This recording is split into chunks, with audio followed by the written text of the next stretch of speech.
Magandang umaga! Kumusta po? Narito po ulit ang update natin para sa lagay ng ating panahon. Ngayong umaga po ng June 9, 2025.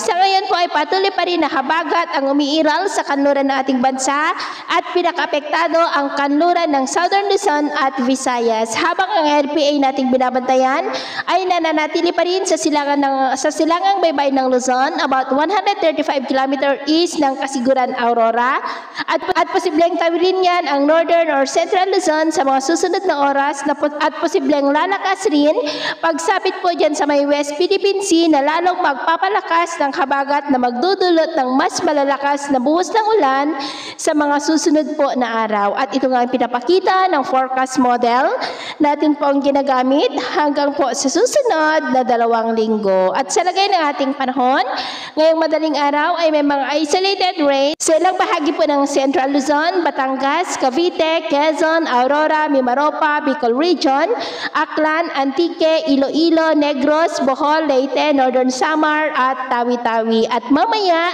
ay sisikat ang araw sa malaking bahagi ng bansa, mainit at maalinsangan, lalo na po sa Northern Luzon at Mindanao, pero may tsansa pa rin ang cloudy skies with isolated rain sa ilang bahagi ng Central Luzon, Metro Manila, Calabarzon, Mimaropa, Bicol Region, Western Visayas, Leyte at Northern Samar. At mamayang hapon, mas maraming lugar ulit ang makakaranas ng mas maulap na kalangitan with isolated light to heavy rain sa mas maraming bahagi ng ating bansa.